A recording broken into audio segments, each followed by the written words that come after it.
Salam sejahtera untuk kita semua. Tabik pun, kuliah kita pada minggu ini akan membahas tentang komunikasi lintas budaya. Pada pertemuan pertama kali, Ibu sudah menjelaskan bagaimana pentingnya komunikasi lintas budaya dalam hal kita ingin melakukan proses-proses bisnis.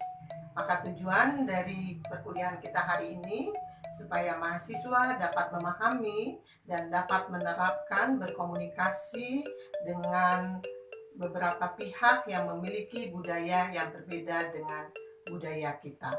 Baik, bersama ini akan saya berikan video pembelajaran komunikasi lintas budaya. Silakan menyaksikan. Baik, selamat pagi anak-anak. Kali ini kita akan membahas materi tentang komunikasi bisnis lintas budaya. Mengapa kita perlu mempelajari komunikasi bisnis lintas budaya? Seperti kita ketahui, dalam kita melakukan komunikasi bisnis, kita pasti berhubungan dengan orang-orang lain yang memiliki budaya yang berbeda dengan kita. Karena itu, agar tujuan kita berkomunikasi dapat berhasil, maka kita perlu mengetahui budaya-budaya apa yang dianut oleh teman bisnis kita, ya. Jadi kita perlu mengetahui, di sini Ibu akan memberikan gambaran mengenai komunikasi bisnis lintas budaya. Jadi komunikasi bisnis lintas budaya itu adalah komunikasi yang digunakan dalam dunia bisnis, baik itu komunikasi verbal maupun non-verbal, dengan memperhatikan budaya-budaya yang ada di suatu daerah, wilayah, atau negara, ya. Jadi kita sudah ketahui, ya, sebelumnya kalian pasti sudah tahu di dalam kuliah sosiologi pedesaan, ya, itu sudah dibahas secara rinci mengenai kebudayaan. Ini saya akan mengulang sedikit saja. Jadi yang dimaksud budaya, kita sudah sepakati budaya itu merupakan simbol, keyakinan, sikap, nilai, harapan, dan norma-norma tingkah laku yang dimiliki bersama. Jadi simbol, keyakinan, sikap, nilai, harapan, dan norma ini sudah diakui secara bersama-sama bahwa ini adalah nilai-nilai yang harus didukung di dalam wilayah tersebut. Jadi orang yang tidak melakukan ini akan mendapatkan ganjaran dari masyarakat yang ada di sekitarnya, ya. Jadi di dalam budaya itu ada subbudaya, ya. Jadi subbudaya itu adalah kelompok yang berbeda yang ada di dalam budaya utama. Jadi di dalam satu budaya utama itu ada sub-sub budaya lain, ya. Nah, di sini peranan komunikasi. Jadi komunikasi itu turut untuk menentukan, memelihara, dan mengembangkan atau mewariskan budaya. Karena pewarisan nilai-nilai budaya yang dianut di suatu tempat itu disampaikan kepada generasi-generasi selanjutnya itu melalui proses komunikasi. Jadi pada suatu sisi, komunikasi itu merupakan suatu mekanisme untuk mensosialisasikan norma-norma budaya, baik yang itu secara horizontal dari suatu masyarakat kepada masyarakat lainnya, maupun secara vertikal dari suatu generasi ke generasi di bawahnya, misalnya. Nah, tapi di sisi lain, budaya itu merupakan norma-norma atau nilai-nilai yang dianggap sesuai untuk kelompok tertentu, ya. Jadi di sini peranan komunikasi. Jadi pada suatu sisi kita perlu untuk mensosialisasikan norma-norma budaya-budaya itu baik secara horizontal maupun secara vertikal, tapi dari sisi lain, nah, budaya ini juga merupakan norma-norma atau nilai-nilai yang dianggap sesuai untuk kelompok tertentu, ya. Itu komunikasi. Nah, ada beberapa komponen budaya. Menurut ahli sosiologi seperti Lehman, Himstreet, dan Batty, itu dikatakan bahwa setiap elemen itu terbangun oleh beberapa komponen utama, ya, yaitu sesuatu yang bersifat nilai-nilai, ya. Jadi nilai itu adalah sesuatu apa sih yang baik yang diakui di masyarakat tersebut, ya, atau apa yang buruk, apa yang diterima atau apa yang ditolak oleh masyarakat tersebut, ya. Itu adalah nilai-nilai yang ada dalam budaya. Nah, selanjutnya di dalam budaya itu juga ada norma. Norma itu seperti kita ketahui, ya, norma itu ada yang bersifat tertulis dan ada yang bersifat tidak tertulis, ya. Walaupun demikian, yang tertulis dan tidak tertulis itu memiliki nilai-nilai yang harus dijalankan oleh orang-orang yang ada di dalam suatu wilayah tersebut, ya. Selain itu, selain ada nilai, ada norma, di dalam budaya itu juga ada simbol, ya. Simbol-simbol. Kalau dalam perusahaan itu misalnya logo, gitu ya. Nah, biasanya logo-logo itu semuanya memiliki arti. Dari warnanya, ya, dari bentuknya itu ada memiliki arti, ya. Selain itu juga dalam budaya itu ada bahasa dan pengetahuan. Itu komponen dari budaya, ya. Jadi ada nilai, sekali lagi ada norma, ada simbol, ya, ada bahasa dan juga ada pengetahuan, ya. Nah, kalau menurut Mitchell, komponen dari budaya itu ada yang disebut dengan bahasa, kepercayaan atau keyakinan, sopan santun, ya, adat istiadat, ya, seni, pendidikan, humor, ya, maupun organisasi sosial. Jadi itu menurut Mitchell. Sedangkan Kateora mengatakan bahwa elemen-elemen budaya itu terdiri dari elemen-elemen yang bersifat material maupun yang tidak material seperti lembaga sosial, sistem kepercayaan, gitu ya, estetika, bahasa. Nah, itu adalah komponen-komponen dari budaya. Jadi dari ketiga definisi ini jelas bahwa komponen dari budaya itu adalah segala sesuatu yang diakui oleh sekelompok masyarakat di dalam suatu wilayah memiliki nilai-nilai yang harus dilestarikan oleh orang-orang di dalam wilayah tersebut, ya. Karena itu nilai budaya ini perlu dilestarikan, perlu dilakukan oleh generasi-generasi di bawahnya atau generasi selanjutnya. Nah, disinilah peran dari komunikasi untuk melestarikan budaya-budaya ini, ya. Nah, seperti kita ketahui ada beberapa tingkatan budaya, ya. Ada budaya formal, ada budaya informal, ada budaya teknis, ya. Apa yang dimaksud dengan budaya formal? Jadi budaya pada tingkatan formal ini merupakan tradisi, ya, tradisi kebiasaan itu yang dilakukan oleh masyarakat secara turun-menurun, ya, dari satu generasi ke generasi berikutnya, dan ini bersifat formal, bersifat resmi, ya. Ya, misalnya budaya pernikahan misalnya di dalam suatu adat budaya etnis, ya, itu ada tahapan-tahapannya, ada tingkatan-tingkatannya yang harus dilakukan di dalam masyarakat itu jika mau masuk ke dalam jenjang pernikahan misalnya, ya. Lalu tingkatan budaya selanjutnya selain yang formal itu ada yang informal. Nah, kalau tingkatan informal budaya itu lebih banyak diteruskan oleh masyarakat atau generasi ke generasi berikutnya itu melalui apa yang didengar, apa yang dilihat misalnya, ya. Jadi sifatnya informal, apa yang digunakan begitu dipakai misalnya. Jadi, dan kalau ditanya mengapa itu dilakukan, banyak yang tidak bisa menjawab gitu ya, karena secara tertulis memang tidak ada.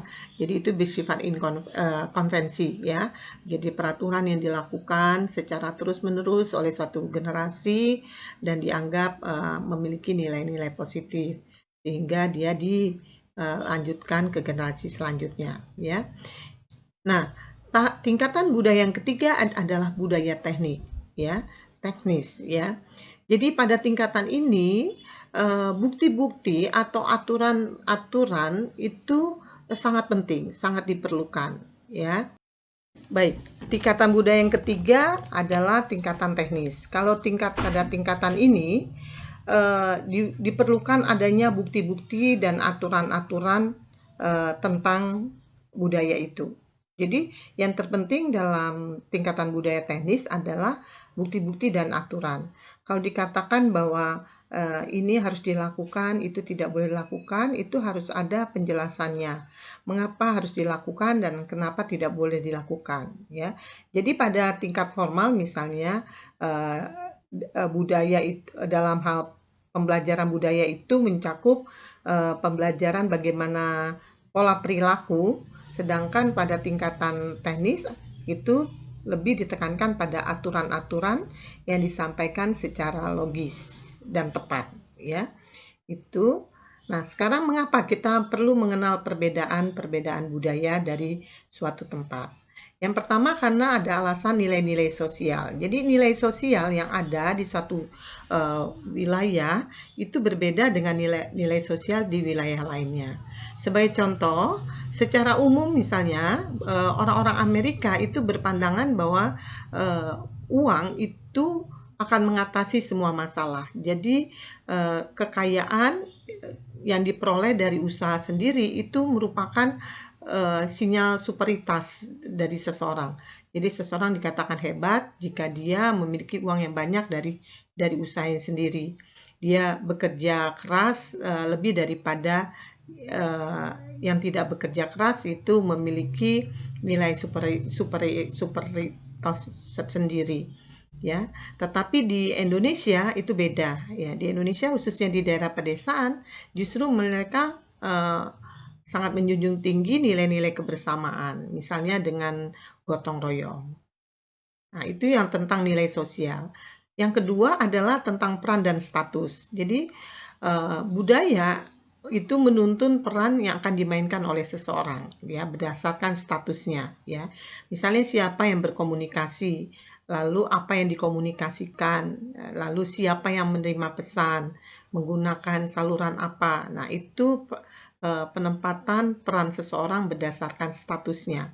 Sebagai contoh, di negara-negara yang sedang berkembang misalnya, wanita itu kurang berperanan dalam pekerjaan-pekerjaan yang bersifat bisnis. Tetapi untuk negara-negara yang maju seperti Amerika Serikat dan Eropa, itu wanita berperan cukup besar di dalam bisnis. Ya. Selanjutnya adalah mengenai pengambilan keputusan. Jadi di negara-negara maju seperti Amerika Serikat dan Kanada, ini para eksekutif itu selalu berusaha untuk mengambil kesimpulan dalam waktu yang cepat, ya. Jadi sangat efisien, ya. Itu sebabnya mereka sangat menghargai waktu, ya. Tetapi untuk di negara Amerika Latin atau Jepang, gitu, biasanya para eksekutif itu mengambil keputusan itu lama dan cenderung bertele-tele. Nah, dalam konsep waktu juga begitu. Sebagian negara yang maju itu menyadari bahwa waktu itu sangat berharga. Jadi, untuk menghemat waktu, para eksekutif di Amerika Serikat dan Jerman misalnya membuat rencana bisnis secara efisien mungkin, ya. Jadi diberikan penekanan pada tugas-tugas tertentu, ya. Nah, itu. Sedangkan untuk konsep jarak komunikasi juga mempengaruhi. Jadi, menjaga jarak komunikasi itu juga berbeda untuk satu budaya dengan budaya lainnya. Ketika melakukan pembicaraan bisnis misalnya, untuk eksekutif Amerika Serikat dan Kanada itu menjaga jarak, itu sekitar 5 feet dengan orang yang hendak diajak bicara. ya. Tapi untuk eksekutif di daerah Jerman atau Jepang, jarak itu dilihat kurang dekat. Jadi lebih cenderung ingin lebih dekat lagi dengan lawan bicara. Begitu pula untuk negara-negara Timur Tengah, ya. Nah, untuk konteks budaya ini juga salah satu dari berbagai macam cara untuk menyampaikan pesan kepada orang lain itu sangat ditentukan oleh konteks budayanya. Nah, di dalam konteks budaya tinggi seperti Korea Utara atau Taiwan, itu orang kurang tergantung pada komunikasi verbal, tapi dia lebih banyak tergantung pada komunikasi nonverbal. Bahasa tubuh juga berbeda antara satu budaya dengan budaya lainnya. Ya, perbedaan bahasa tubuh ini sering menimbulkan kesalahpahaman dalam berkomunikasi lintas budaya. Oleh karena itu, seseorang harus mewaspadai antara kata yang diucapkan dengan gerakan-gerakan tubuhnya supaya kita bisa mengetahui sebenarnya maksud dia itu yang sebenarnya apa, ya. Contohnya di Amerika Serikat, ya. Kalau Amerika Serikat dan Kanada untuk menyatakan tidak, dia akan menggerakkan kepala ke kanan dan ke kiri, gitu ya. Itu. Tapi untuk orang-orang di Bulgaria misalnya, dia akan mengangguk kepala ke atas dan ke bawah, itu untuk menyatakan tidak, ya, atau membungkukkan badan, gitu ya. Itu yang dilakukan oleh orang Jepang, gitu. Sedangkan untuk orang Amerika membungkukkan badan itu kesannya menjilat, gitu. Jadi itu perbedaan-perbedaan itu seperti itu, ya. Selanjutnya adalah perilaku sosial. Nah, apa yang dianggap sopan di suatu negara itu bisa jadi dianggap kurang sopan di negara lain. Contoh, negara-negara Arab itu memberikan hadiah kepada istri orang lain itu dianggap tidak sopan, ya. Namun kalau diberikan kepada anak-anaknya itu dianggap sopan, ya. Itu perilaku sosial, ya. Selanjutnya perilaku etis.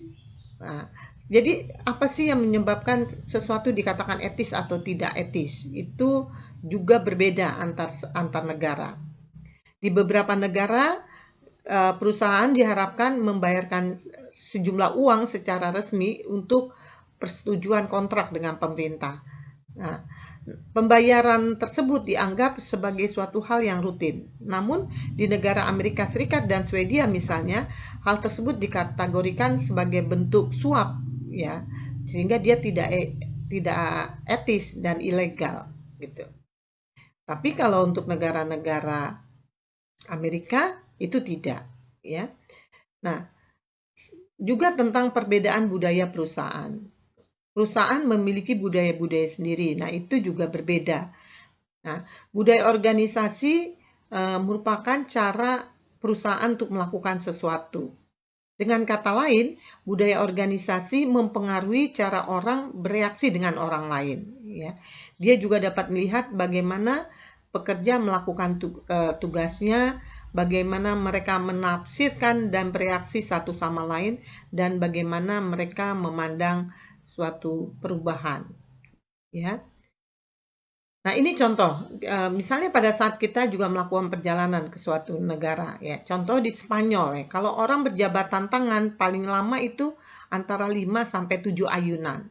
Kemudian dia melepas jabatan tangan segera itu diartikan sebagai suatu bentuk penolakan.